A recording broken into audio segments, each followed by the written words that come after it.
Coming to you from the Deep South, this is the Blue Collar Leadership Podcast. High-impact leadership is not reserved for leaders, and it has nothing to do with your position, title, or rank. However, it does have everything to do with your character. It's time to climb to the next level and beyond, personally and professionally. Now, let's start making it happen with your host, Max Story. Hello, and thanks for listening to the Blue Collar Leadership Podcast today. So today I'm excited to kick off this series. I gave you an introduction last week to Ria's book, The Ladder of Influence, 5 Steps for Climbing to the Next Level and Beyond. So chapter 1 is what we're going to talk about today. Chapter 1 is titled The Ladder of Influence. And I want to kick it off by sharing a quote that Ria shared in this chapter from Dale Carnegie. And the quote goes like this: influence is ultimately an outcropping of trust. The higher the trust, the greater the influence. If you've heard me on the podcast, if you've been listening very long, you've heard me talk about trust a great deal. I've got episodes on trust, many of them. I don't remember the numbers of them to tell you right now, but you can go dive into them and find them. But there's a lot to dig through. But influence is ultimately an outcropping of trust. If people don't trust you, you don't have any influence with them. You may be able to control them or coerce them or manipulate them,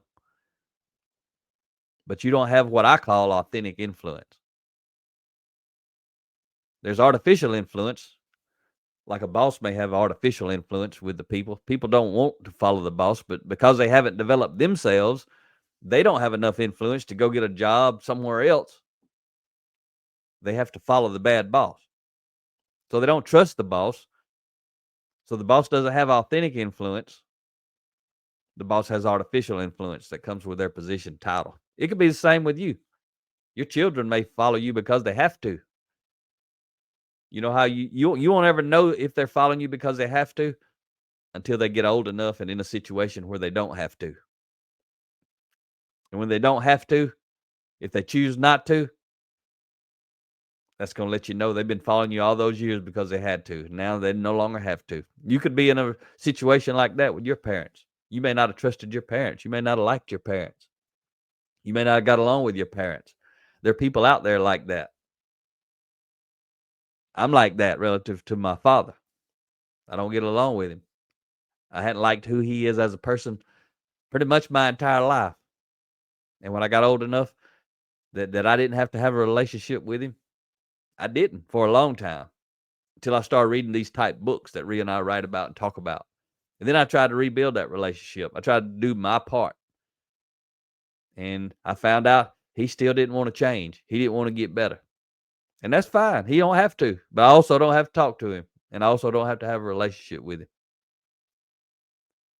My mother, I'm very, very close to my mother. I trust my mother unconditionally. My mother's got a high degree of character. My father, not so much. He's not somebody I want to follow. So when I graduated high school, joined the Marine Corps, and moved on in my life, really haven't had a relationship with him. A couple of times here and there I've tried, but I used to in the past, I would tell you I hated him. I don't hate him anymore. I just don't like who he is as a person, and I choose not to have a relationship with him. He could change at any moment. I introduced him to some of the books that I was reading that caused me to change, that caused me to give him an opportunity at different points in my life. He read them and became better at manipulating people. He definitely didn't choose to look in the mirror and try to get better. If he would have, we probably would have a relationship today. But I don't think it's going to ever happen. But anyway, just sharing some personal thoughts with you there. But influence is ultimately an outcropping of trust. The higher the trust, the greater the influence. That's what Dale Carnegie had to say. So I'm talking to you about chapter 1, The Ladder of Influence. The Ladder of Influence provides a powerful yet simple framework to help you realize the practical steps you can take to increase your influence with the people around you. Like my dad, if he'd read this book and actually do it, he and I could have a great relationship. It could be off the charts. And he could do it. Odds of him doing it, pretty low. I don't know if he's ever read one of my books. Most of the people in my family hasn't ever read any of my books. So if you ever get into something that you really care about, what you need to know up front, most of the time your family not going to help you spread the message. Most of your family doesn't care what you care about. Most of mine and Ria's family, both. Hardly any of the people in our family has read any of our books. They just don't care. People don't care. Most people don't. So I appreciate you listening, especially if you read some books and you told some people about our books. You're getting value from our books. I highly appreciate you listening, because all we want to do is help people have a better life. That's what this ladder of influence is going to do. You know, it could have been called the ladder of leadership, because leadership is influence. And I'm sure I'll repeat that again later, because that's a theme, is helping you understand the definition of leadership is influence. But if Ria would have titled this book The Ladder of Leadership, well, a lot of people would think it's for the boss. Sure, the boss has influence, but guess who else does? Everybody else. And this is not written for the boss, although a boss, someone who has people reporting to them, can read this book and they need to and get just as much as anyone else. But the book is framed in a way it's about you personally. Whoever you are does not make any difference. How old you are, whether you male or female, whatever country you're in, doesn't make any difference. This book is full of principles, like all of our books. They apply to everybody, everywhere. You just got to read them. You got to learn them. You got to figure out what these principles mean to you. And what Ria does in this chapter is she shares with you that there's three truths you must know. And I'll tell you the three truths, and I'll talk about them a little bit. But she says, truth number one, you can't change anyone except yourself. Truth number two, there will be people you simply cannot influence. Truth number three, you will never stop climbing. So let me just share some of my insight relative to her three truths. She's got her own insight in the book, but I'm not going to, like I told you earlier previously, I'm not going to share all the details that she's got in the book. If you want to read the book and see what she's got to say, read the book and see what she's got to say. Or either check out the 7.5 hour video course at bluecollarleadership.com/academy for $99. You can hear me and her both talk about it together. But right now I'm talking about what I want to say, my podcast. So that first truth, she says, you can't change anyone except yourself. I go back to that story where I was talking about my dad.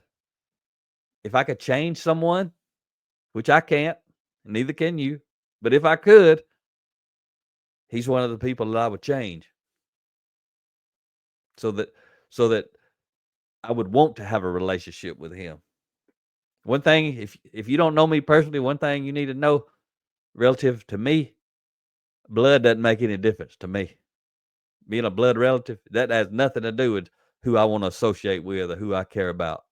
I care about people with character, or people who want to improve their character. Somebody who's already got a high degree of character, I can hang out with those folks.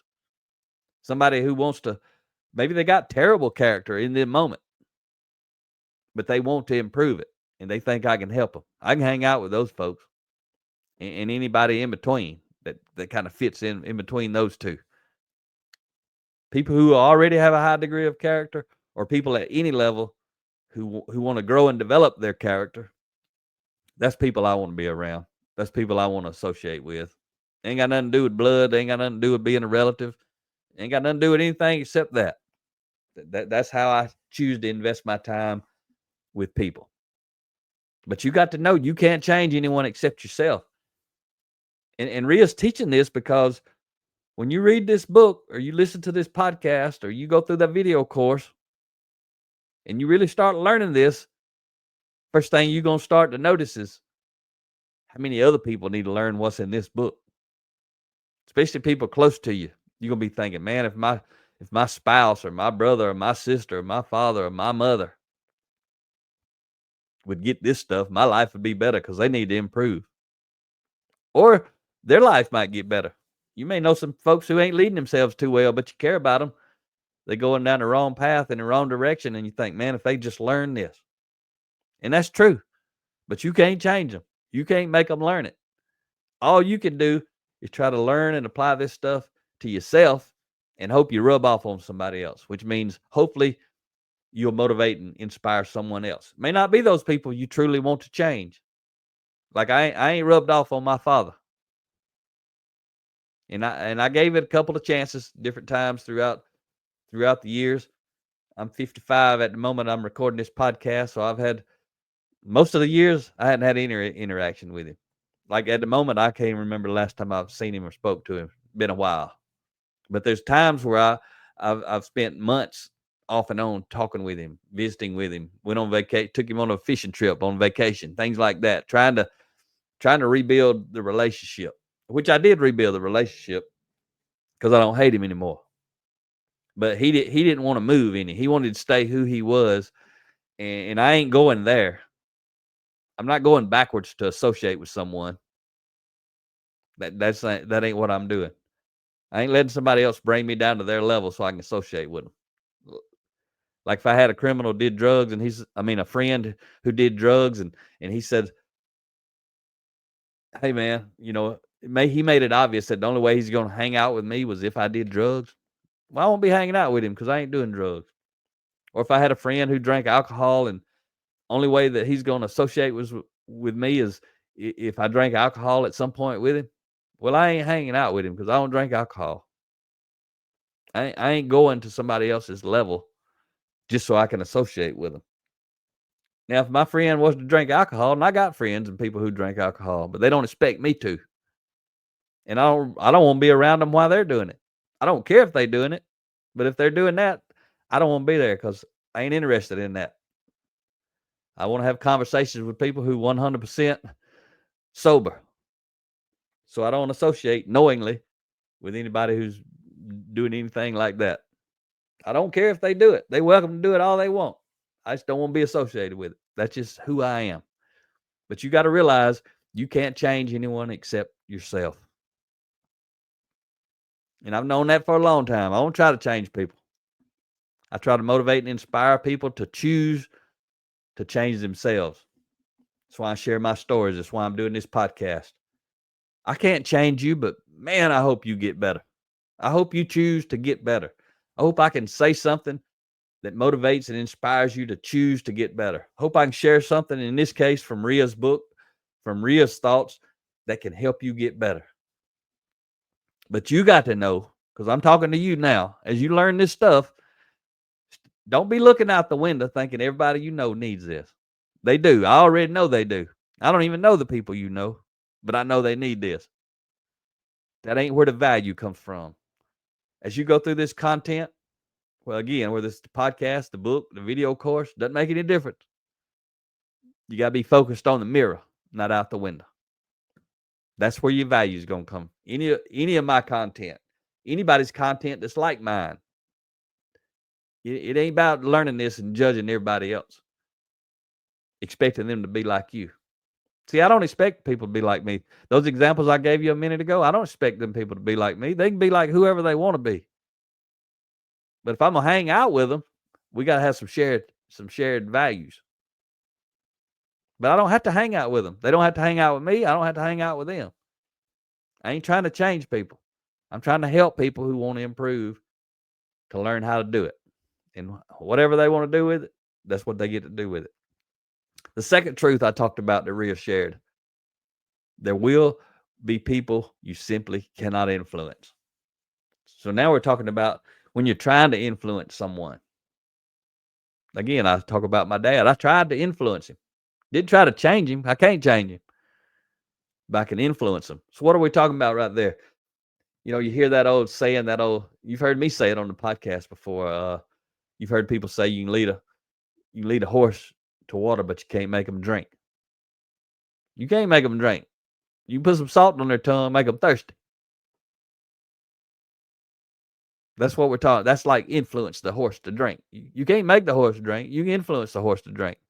There's another saying, I don't know where this come from, but it wasn't from me, and I don't know where it come from. I heard it or read it somewhere, and there was nobody to give credit to, but I've said it ever since I come across it. But again, I didn't come up with it originally. But the saying is, you can lead a human to knowledge, but you can't make them think. Right? I can lead you to knowledge, especially if I'm a parent or a boss in a company or a leader in a company. I can put people in a room. I can talk to you. I can share stuff. I can do book studies with you. I can put you through a video course. I can introduce you to knowledge, but I can't make you think. Can't make you pause and reflect. Can't make you think about what's in the mirror instead of thinking about what's out the window. And that's where we're talking about influence. There'll be some people you can influence, but there are going to be many people you can. If you're listening to my podcast or you read my books or you go through the video courses, you're allowing me to influence you. Some of the things I say you might not care anything about, and that's all right. But some of the things may stick, and they may stick with you for life, like the things that I've learned from other people, from other people's books and from other people's video courses and seminars and conferences where I went and heard other people speak. I get to decide what influences me, who influences me, and who doesn't.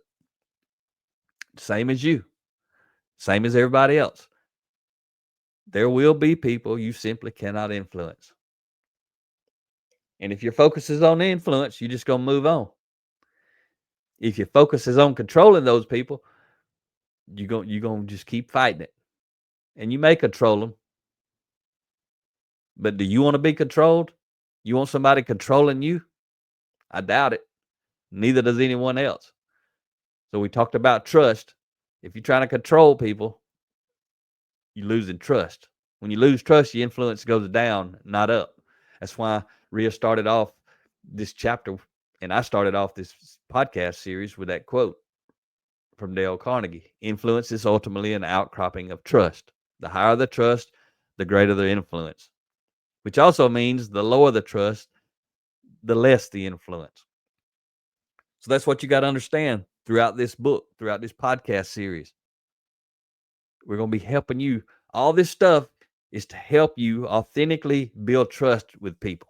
And still, you can't build trust with everybody. If somebody has a 100% opposite value of you, you ain't going to build trust with them. And that's okay. You got to know it, though. You got to know what you value, what other people value, and that's what's going to either pull you together or push you apart. The third truth that Rhea talked about, you will never stop climbing. You're going to always be climbing. Maybe intentionally, maybe accidentally. What am I talking about right there? If you're focused on intentional growth, you're never going to stop climbing because you're going to always be growing. Maybe why you listen to this podcast now. Maybe why you buy the book and dive into it besides the podcast. Maybe why you also go through the video course. Who knows? All three of those examples, listen to the podcast, reading the book, going through the video course, that's nonstop climbing relative just to this content. But there's tons of content out there. And you got to understand the context of this book is about character development. Everything's about character development. And there may be a little bit of competency thrown in there. And I know there will, because one of the steps is about your competency. But the primary context of this book is about your character. You got to have some competency. And I'm going to touch on that. Rhea touches on it in the book. But the underlying foundation that you got to stack that competency on is your character. Because your character is going to launch you or limit you. So if you're intentionally growing and developing yourself, you're never going to stop climbing. So what if you're not? What if you're just stumbling your way through life? You're still climbing. You know why? People make mistakes all the time. People break trust all the time. As soon as they break trust and they start trying to rebuild trust with somebody, guess what they're doing? They're climbing again. They may make a mistake at work and get fired. Then they try to get another job. As soon as they try to get another job, they climbing again. They climbing this ladder of influence. Because the ladder of influence, every step on this ladder helps you build trust. And you could fall off any step at any moment, just like a real ladder. And the farther you are up the ladder, the harder you fall, and the harder it is to climb back up. But there's 5 steps on the ladder of influence. You might have been wondering that this whole time. I'm going to tell you what they are, but I ain't going to teach them to you. That's what the whole book. We're going to break this down step by step by step. But there's several intro chapters where Ria's just introducing to you the concept of this ladder of influence. Then there's 5 steps, and there's 5 chapters on each step that I'm going to cover with you. And then there's a couple of chapters at the end to kind of wrap up the book. So the first step is control of self. The second step is character development. The third step is competency development. The fourth step is commitment to developing others. And the fifth step is a contribution of service over time. And so you notice all of the steps start with a C.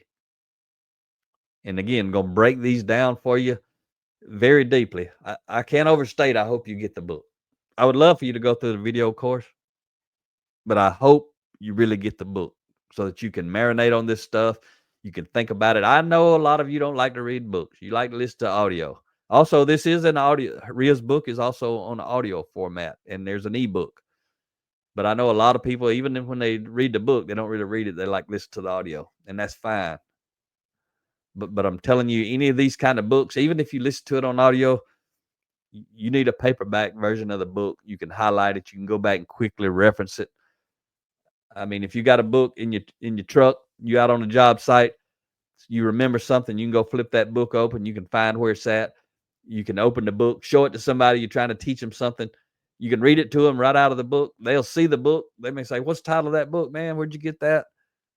But you can't go pull something out of a 30-something series podcast and know right, where within a 30-minute audio is that content. It just ain't as effective. And see, if you're not focused on growing and developing in other people, you really don't care about having the book.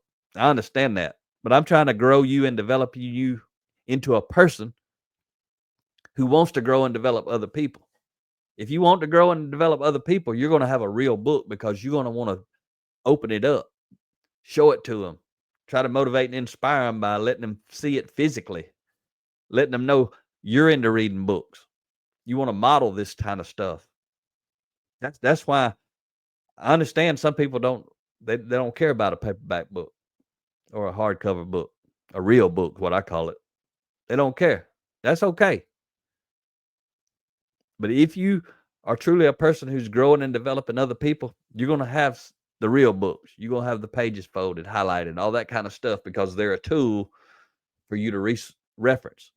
When I used to be doing lean manufacturing consulting, when I went in, I listened to audio all the time. But I also had the books. I'd have usually 8 books in my backpack. And when I'd be interacting with people, different things might come up. I say, "Hang on a minute." I go grab my backpack, unzip it, pull my book out, open it up to a certain chapter and page and say, let me read this to you. And I read them some stuff. And usually they want to know, "What's the title of that book?" And they write it down. "Who's the author?" I say, "Yeah, man, go get this thing and dive into it. You want to make some headway?" And I got them over here on my bookshelf. So there are 5 steps on the ladder of influence. We're going to cover them again. This is part 1 of 30, going through the 30 chapters. Last week was an introduction. So it's going to take 30 weeks to get through it. It's going to be audio if you listen to the podcast. But you'll find yourself striving to climb to different levels at different times with different people. And just like a real ladder, you can't skip steps. I mean, on a real ladder, you might stretch it out there, but you don't need to be skipping steps on a real ladder. You can't do it for long. You can't do it if you're carrying something with you, especially if you got a load. You got to take it one step at a time. But again, you'll be at different levels on the ladder of influence. You got to assume there's a ladder between you and everyone else. Everyone that you ever meet, this ladder of influence is between you and them. Also, there's a ladder between them and you. Two different ladders. You climbing your ladder in the relationship, they climbing their ladder in the relationship. And as you could probably figure out, if both of you are working to climb the ladder of influence, your own ladder, and you got a relationship with someone who's trying to climb this ladder, you're going to have a better relationship.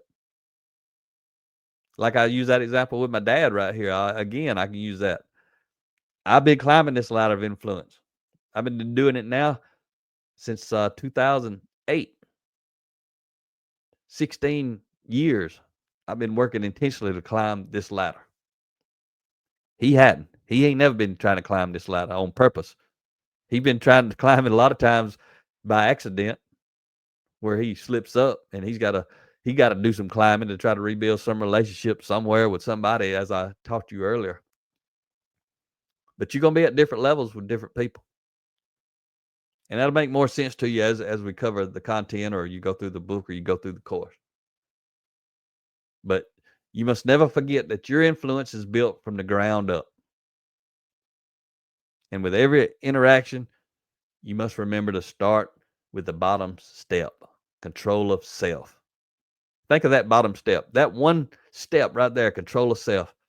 A lot of people fall completely off the ladder because of that. They may have climbed all the way up the top of this ladder, and then they mess up relative to control of self, which causes them to fall off the top. And then they got to start rebuilding again. It ain't that easy.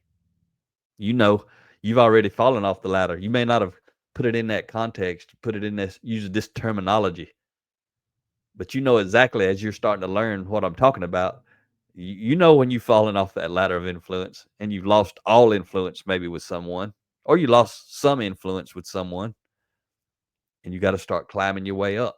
You may have just been doing it kind of accidentally, but through Ria's book and my sharing and my teaching, I'm going to help you learn how to do it intentionally and methodically.